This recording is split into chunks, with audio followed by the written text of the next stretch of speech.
So, what happened to Bernie Sanders' campaign? Now, I don't want to make it seem like he have no chance of winning the nomination because he still have a decent shot. Biden is definitely the favorite right now, without a doubt, because he's gonna have establishment money pouring in, and a lot of the upcoming states will tend to favor him. But you never know. Bernie still have a chance. But how did Bernie Sanders get to be the front runner and then having this disaster of a Super Tuesday and a disaster of a primary in South Carolina? Well, Bernie Sanders has been running for president for a while.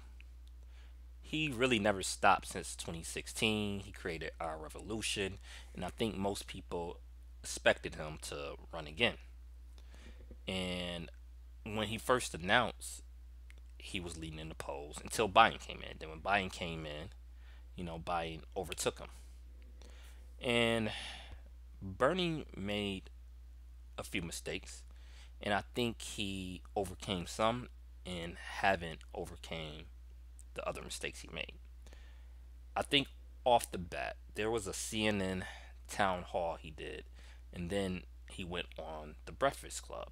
Now, this is a this is really a contentious subject I'm about to bring up because this is where I split with a lot of the Bernie Sanders supporters. He was asked questions about reparations on both the CNN town hall and on the Breakfast Club. And in my opinion, he botched both times. He botched the answer completely. And he went all around the block talking about he supported the 10-20-30 plan, which really have nothing to do with reparations at all. And he should have had a better answer. And a lot of his supporters, instead of saying like, "Hey, Bernie, you need a better answer on that," they just went all out and defended him.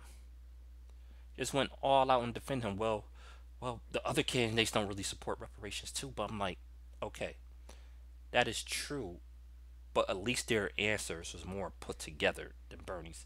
Except for Biden, who almost never got asked about that. And the one time he did, he switched the subject to immigration. But people let Biden get away with everything. But Bernie's answer was not up to par, and people should let him know his answer was not up to par. Like Elizabeth Warren never stated that she support cash reparations, but in my opinion, her answer was more put together. She just basically says she support HR 40, the bill in the House, and then they introduced the bill in the Senate, which later Bernie did, you know, um, co-sponsor and get into that bill.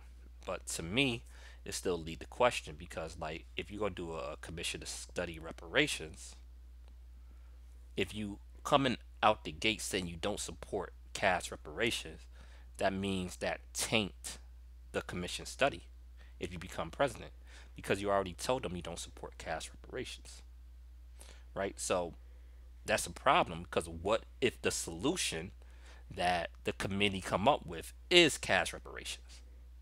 You know, so that's one thing. And is that the deciding factor why he lost? No. But I tell you, this is anecdotal evidence. I'm going to use an anecdote right here. But I talked to a lot of younger black people. I'm decently young, mid 30s. But I talked to people around my age, a little bit older, a little bit younger, some in their 20s. For a lot of younger black people, that was a turnoff. Bernie is winning amongst younger black people, but the enthusiasm could be greater if he had a better answer on reparations. That's number one, you know. And I know the argument is, well, you might turn off some, you know, white voters with that. All right, nobody said that you had to just come out and just be like, all right, I, I support like a Marianne Williams type of plan.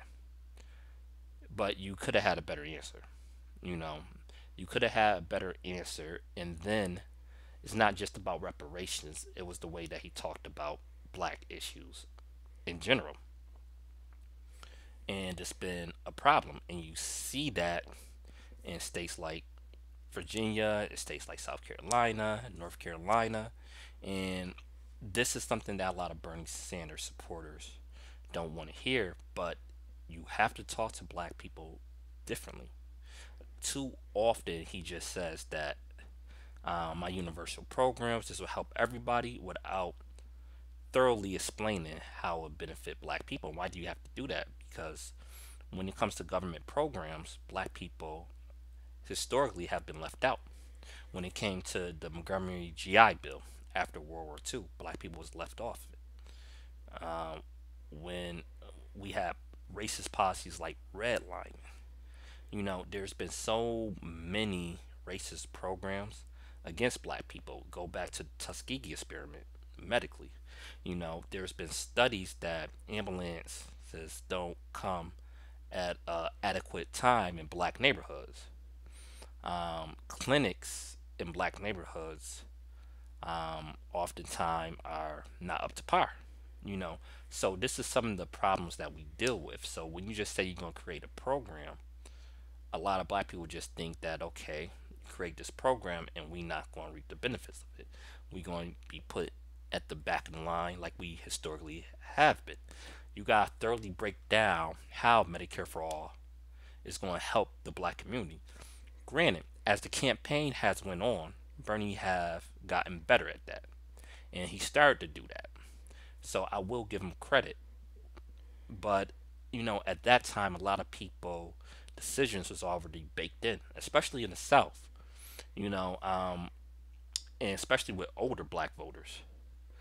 So he should have. I mean, he should have had his strategy put together a lot better. And it again, I'm gonna say this. Go back and check out some of my older videos. I was making this point at the time. I'm not Nostradamus or nothing, but I am in touch with the black community. Some of the problems with the online left is that they don't talk to a lot of black people, and I think most of them mean well. They good people, and we support the same policies because I support Medicare for all. I support student loan forgiveness. I support free college. I support the Green New Deal. I support all these initiatives. I'm definitely anti-war. But when it comes to specific black issues, I think a lot of them have limited contact with black people. And not saying they don't have any black friends, but they might have a black friend here, they might have a black friend there, but they not of the community. And so this is why a show like this is needed. And this is why I was saying that at the time. With older black voters is different. You know, um, a lot of them is more conservative. A lot of them is more religious. And some of the stuff he just had a barrier just by not being Christian and not being a church person. It's unfair because I'm not Christian and I'm not a church person. So I understand the barrier by not having that church community in certain segments, especially in the South. You know, um, that was going to be a barrier off the top, so your message had to be sharp from the beginning, and oftentimes it was lacking. And like I said, granted, I do want to give him credit. He got better as the campaign has went on, and hopefully he doesn't stop trying to outreach the black community because he needs to do that. He definitely needs to keep pushing forward with that because you still have a lot of states with black populations coming up. Now, is he going to win Mississippi or Georgia? Probably not. But you can't concede that because you getting blown out in these states that have major black populations, and Biden just running up the score on you there. You don't have to win, but you have to neglect some of these margins. Like the margins that Biden is running up in these southern states is unreal.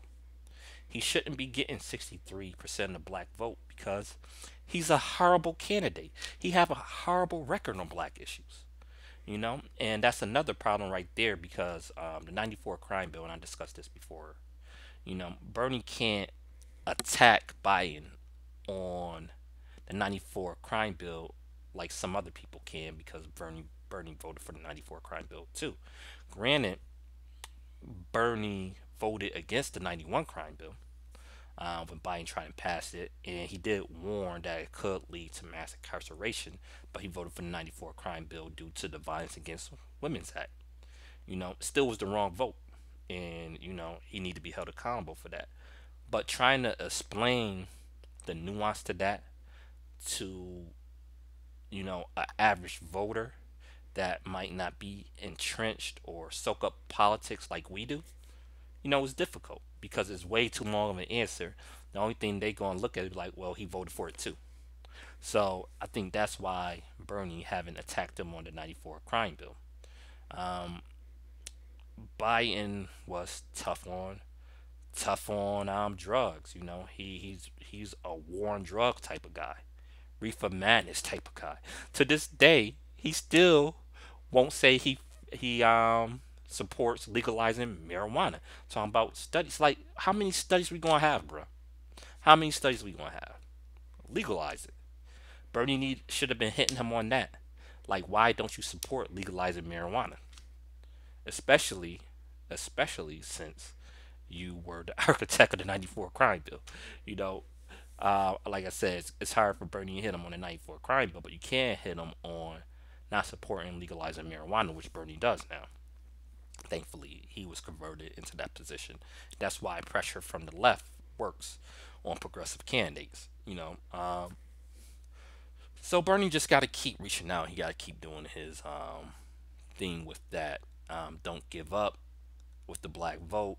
You know, um, Talk to us, man. Talk to us. Reach out to some of these younger black voters.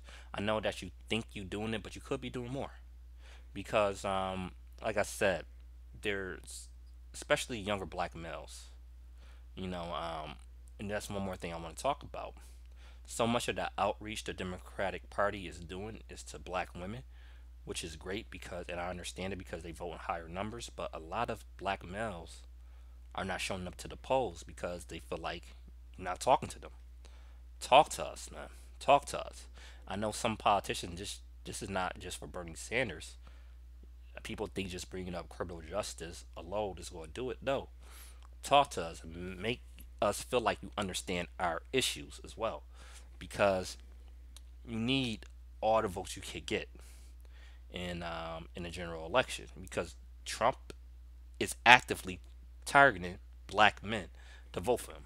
I don't think it's going to be a lot of black men to vote for him, but even if he can pull off 2%, that make a difference in the election. Or if he can depress turnout, that makes a difference in the election. You know, it's just as good for Trump and the Republicans to have black people stay at home. So you know, you and your staff come together. You know, holler at some black people. Hey, I'm available. Give some advice. Probably be like, yo, look at my view count and look at my subscription. Like, oh no, but nah, for real. You know, but just talk to some black people, man. Continue that outreach. You're doing better, but there's still room to grow. It's not over, and there's black populations outside the South. We'll see Michigan next week. There's black populations in Missouri, and you have Ohio. There's black populations in Ohio. So it'd be interesting to see the difference in the black vote in like these midwestern states compared to the southeast, because the southeast is a little bit different. I mentioned this in the other video that black people is different depending where you at. There's a lot of regional issues. We don't all think the same. We do. Most black people do have certain stuff in common, but we don't think as a monolith. I know a lot of people tend to think that because we vote in blocks, but that's because oftentimes the Republican Party, just outright run white supremacist candidates, or they do dog whistles. But there's a variety of opinions. There's a lot of conservative black people, so keep it up. All right, don't forget to subscribe to the channel, share the videos. We definitely need to grow this channel, man. We need to get this message out there. Peace.